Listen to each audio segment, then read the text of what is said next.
పుట్టి మరి అటువంటి చౌకబారు వ్యాఖ్యలు చేయటం చాలా పొరపాటు. మరి వారి మాటల్లో జక్కపూడి రాజా గారు మాట్లాడుతూ ఆయన ఒక శాసనసభ్యుడు చేశాడు. ఒక శాసనసభ్యుడు చేసి శాసనసభ్యుడికి వచ్చేటువంటి మాటలు మాట్లాడాలని చెప్పి ఒక నాయకుడు రాష్ట్రంలో దేశంలోనే ఒక గొప్ప ప్రజాదరణ ఉన్నటువంటి నాయకుడు పవన్ కళ్యాణ్ గారి కోసం పవన్ కళ్యాణ్ గారు లెఫ్ట్ లెగ్తో తంతే గాజువాక నుంచి పిఠాపురంలో పడ్డాడని, రైట్ లెగ్తో తంతే ఇక్కడ పిఠాపురంలో పడ్డాడనేటువంటి ఆయన మాట్లాడుతూ ఉన్నాడు. మరి నేను కూడా అడుగుతున్నా ఈ సందర్భంగా, మీరు మొన్న రాజానగరంలో పోటీ చేసినప్పుడు మరి పవన్ కళ్యాణ్ గారు నిలబెట్టిన అభ్యర్థి బత్తుల బలరామకృష్ణ అని ఆయన సెంట్రల్ లెగ్తో అంతే మీరు రాజమండ్రిలో పడ్డారా? మీకు right leg central leg అక్కలొద్దు.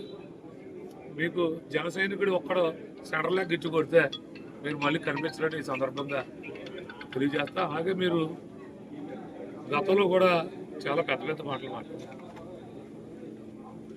Janasena అభ్యర్థి కన్నా ఒక్క ఓటు తక్కువ వచ్చినా రాజకీయాల నుంచి సన్యాసం తీసుకుంటా అన్నారు. మరి తీసుకోలేదే.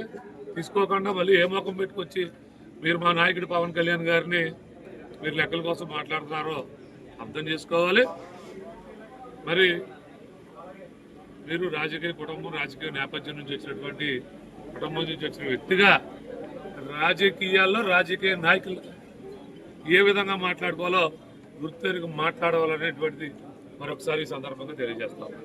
మాజీ మంత్రి జార్జి కాకినాడ జిల్లాలో కానీ మొత్తం రాష్ట్రంలో గంజాయి ఎక్కడ పెడితే అక్కడ దొరుకుతుంది. అది అసలు ఈ కుటుంబ ప్రభుత్వం అప్పు తప్పింది. దాడిశెట్టి రాజా గారు నేను మాట్లాడతాను పిఠాపురం వచ్చి, ఇది గంజాయి ఎంత ఉందండి పిఠాపురంలో. గంజాయి గురించి మాట్లాడితే దెయ్యాలు వేదాలు ఇచ్చినట్లు ఉంది దాడిశెట్టి రాజా గారు. మనకు ఎందుకంటే ఈ రాజకీయాలు మనకు ఒక ఆట ఉంది కదా, మనం ఆడుకోవటం మానేసి ఎందుకు ఈ కష్టాలు శుభ్రంగా ప్రశాంతంగా మన ఆట మనం ఆడుకుంటే హాయిగా పోద్ది. తండ్రులు సంపాదించేసిన డబ్బు ఉంది, హాయిగా ఆడుకోండి. ప్రజాసేవ చేయడానికి మాట్లాడటం 3 మంది ఉన్నాం. కష్టపడి ప్రజల కష్టాలు సుఖాలు తెలుసుకుని అనునిత్యం ప్రజల మధ్య ఉండి ప్రజాసేవ చేయడానికి 4 మంది యువత ఉంది. మీకు ఎందుకు రిలాక్స్గా ఆడుకోండి.